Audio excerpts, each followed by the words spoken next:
jiilka barafka ku koray waa wiil yar oo 10 jir ah isagoo aad u ooyay ayuu yimid maamulaha iskuulka maamuluhu waxa uu weydiiyay maxaa kugu dhacay isagoo ka sugaya inuu u sheego nabarro muuqda ama jug culus oo lagu dhiftay ayuu yiri hebel ayaa aamus igu yiri maalin kale wiil kale oo Soomaali ah oo ilintu ka hibitiqayso ayaa u yimid war maxaa ku helay hadii la weydiiyana waxa uu ku warceliyay macallimadu Suhayb ayay idhaahdaa markasta magacayguna waa Shucayb ee ma ahan Suhayb ilmahaas waxa dhalay oo firkooda u galaa ragii iyaga oo waran lagu gilgilayo ka xishoon jiray inay dhahaan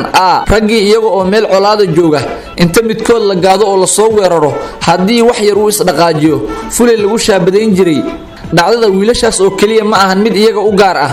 ee si maalinle ah ayaan u aragnaa waxaan aragnaa rag waaweyn oo gabar ay jacayl u bandhigteen oo ka diiday darteed laamiyada ugu suuxaya kuwa dabaqyada iska soo tuuraya kuwa sun cabaya ama gabdho sidaas si lamid ah sameynaya maxaa dhacay waa maxay dadkan qalbiyadoodu bataatiga wada noqday ummadii hore waxa la arki jiray hal qof oo jacayl ku waashay qofkaasna qof caana buu noqon jiray sida loola yaabay darteed waa maxay dadkan cilmi boodhariga wada noqday hadii aad u fiirsato boostiyada Facebook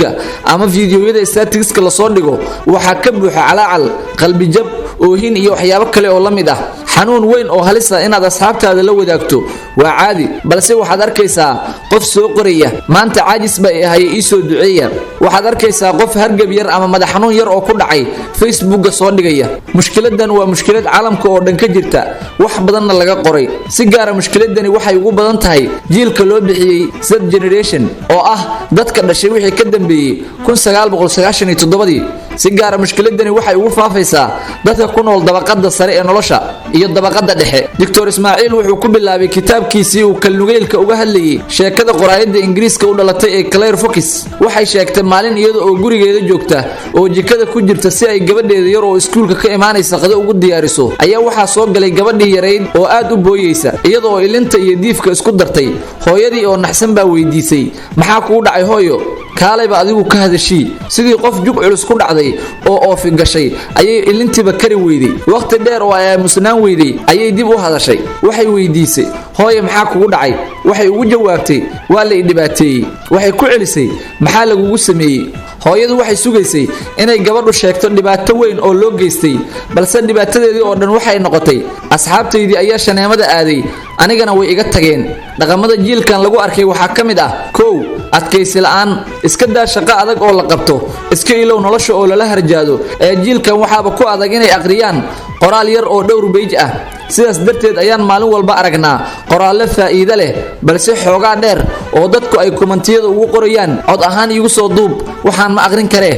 labo doonis la'aanta qofka jiilkan ka tirsan ama dhaqamadooda yeeshay ma awoodo inuu naftiisa xakameeyo ma awoodo inuu go'aan qaato oo hawl ku dhaqaaqo saddex ku tiisto xulub mid walba dantiisa gaarka ah ayuu ka fikirayaa oo hadafkoodu ma gaarayo meel naftooda ka baxsan qofkii ay arkaan oo dan guud u halgamayana way la yaabayaan waxa intaas u sii dheer naf jacayl iyo gunnimo qaayib midkood inuu gobonimo u halgamo oo uu dhinto ma rabo maalin dhaxdaas ayuu nin wariye ah soo dhigay dhacdo meel Soomaaliya kamid ah ka dhacday dhacdadu waxay ahayd gabar baa niman geelay kufsadeen gabadhii adeerkeed ayaa inta qori qaatay oo rag watay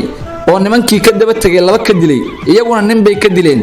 anigu shakhsi ahaan markii aan aqrinayay aad baan ugu farxay waayo mooriyaanta gabadha kufsadana way mudan yihiin in la dilo kan gabadha dhankeeda ka socdana si gobonimo leh ayuu u dhintay balse waxa farxadii iga calwiyay markii aan commentigii isha la raacay dad badan ayaa soo qoriyay Soomaalidu wali waa cawaan gabar la kufsaday miyay maanta 3 nin u dhimatay dadka sidaas dhahaya gabdha ayaa ku jira bal adigu ma fahmi kartaa wax la isugu li'aan laa ama la isku dili lahaa oo gabar ka weyn waa dhaqan doorsoon aad u foolxun afar buunbuuninta mushkiladaha yaryar shan mudnaansiinta jiilkani waxa uu aaminsan yahay inuu xaq u leeyahay inuu helo wax kasta oo uu rabo hadii uu waayana waa uu qalbi jabayaa ha noqdaan wax dareen ah sida jacaylka ama ha noqdaan wax maadi ah wuxuu doonayaa in dadkoo dhami kula dhaqmaan tacaamul macaan oo qiimihiisa la dareensiiyo waa jiil aad isku kalsoon lix qalbi caruurnimo midkood waxa uu jaamacad ka baxayaa isagoo wali caruur ah aqligiisu waa caruur hadii aad la sheekaysato mas'uuliyadba ma qaadi karo faanka uu nolosha ka haysto waa mid doorsoon oo aad u hooseeya sida ay cabireen Green Lacknoff iyo Jonathan Haidt jiilkani waxa uu diidan yahay inuu koro meesha raggii hore ay dalal dhan hogaamin jireen iyaga oo dhowr iyo 10 jir ah kuwan 20 iyo dhowr jirkooda waxar yar oo jaban xataa laguma aamino 7 waa jiil raaxada iska raba dhibkana nacab nolosha adduunka ugu macaan waxa uu dareemayaa marka uu haysto internet free ah oo sariirta ku jiifo jaajarkuna uu madaxiisa u dhow yahay